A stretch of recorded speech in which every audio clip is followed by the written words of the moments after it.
Are you ready to explore the depths of villainy? If so, you're sure to appreciate the complex characters that are villains. While many villains are portrayed as purely evil, some of them have a more nuanced story. In today's video, we'll be exploring the motivations of these villains, whose stories are not as clear-cut as they seem. Get ready to be surprised as we take a closer look at the villains who weren't evil, just broken.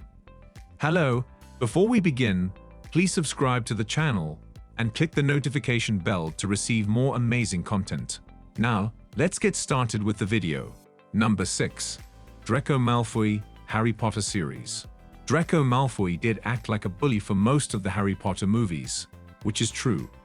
As he got older though, it became clear that he wasn't a typical bad guy. Even though other Death Eaters pushed him to do it, he wasn't able to kill Dumbledore. Furthermore, he lies to them about Harry's identity in order to protect him, despite the fact that he and Harry were never friends. Draco's cruel and cold father pushed him to the dark side. But once he got away from Lucius's influence, he showed that he wasn't a bad person after all. Number 5. Cersei Lannister, Game of Thrones. Cersei Lannister, played by Lena Headey, the last ruler to sit on the Iron Throne, is both supported and despised by Game of Thrones fans. She is undeniably cunning and deceitful, driven by duty and power, and one of the game's most astute players of the series. Cersei is the product of a world dominated by men. Despite being sharper and more vicious than most men, she is only cherished for her ability to form marriage alliances and produce heirs for the king. Cersei is who she is for a reason, beginning with her mother's death during childbirth, her father's absence, her political marriage to King Robert, and their horrible and unfaithful union. Number 4. Homelander, The Boys. The Boys is a superhero TV show about a group of vigilantes who fight against people who take advantage of their superpowers. Homelander, played by Anthony Starr, the main bad guy of the show, is a sadistic supervillain who enjoys controlling and killing people while pretending to be a hero. Homelander was raised by doctors at the Vault Lab. He never had a chance to experience parental love or be part of a loving family, which may explain his actions. He was also put through painful physical tests to see how strong he was and hard mental brainwashing to change his personality, which caused him deep and severe trauma. Number 3.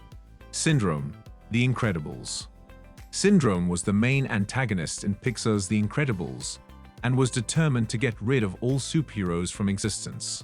Like Ozymandias in Watchmen, Syndrome was a genius who went crazy because of a small event that made him a villain. Syndrome had planned for Mr. Incredible and other supers to come to his island to train his powerful Omnidroid in order to fool the world into thinking he is a superhero.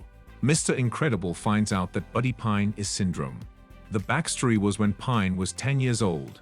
He proclaimed himself to be Mr. Incredible's biggest fan and called himself Incrediboy. When he tried to help Mr. Incredible fight a villain, he broke some train tracks by accident. Pine starts to doubt superheroes because of how Mr. Incredible treats the little boy. Number 2. Killmonger, Black Panther. Killmonger becomes the true villain in Black Panther when he goes back to Wakanda to take the throne for himself. But from Killmonger's perspective, his actions make perfect sense and don't make him evil. He's only asking for what he thinks is his family's right. Killmonger is more violent in his drive to win the throne of Wakanda for himself, but the tragic death of his father and the oppression he faced in the past make it easier to understand where he's coming from. Killmonger doesn't achieve his goal because his cousin T'Challa kills him in the final battle between the two. Number 1. Arthur Mitchell Dexter. The show is about the main character, Dexter, who is played by Michael C. Hall. He is a forensic analyst for the fictional Miami Metro Police Department, who studies bloodstain patterns, but also has a secret life as a serial killer who hunts down murderers. Arthur Mitchell, also known as the Trinity Killer, played by John Lithgow, is a religious, tax-paying family man with 3 decades of experience as a serial killer. He is introduced to viewers in Season 4. Arthur's traumatic past started when he saw his sister die in front of him after she fell in the shower and shattered the bathroom door. Later, when Arthur's family moved to Miami, his mother became very depressed and killed herself by jumping off a bridge. He was left to live with his violent, alcoholic father, who died when Arthur was 19. It is clear that some of our favorite villains are not just evil but broken. Whether it is from childhood trauma, a traumatic event, or a broken system, these characters often have a backstory that gives us a new perspective on their actions. All in all, this has been an exciting journey of analyzing villains and appreciating them in a new way. What are your thoughts on today's video? Which villain was your favorite? Let us know in the comments. Also, if you liked the video, please like it and subscribe to the channel. Thanks for watching, and we'll see you in the next video.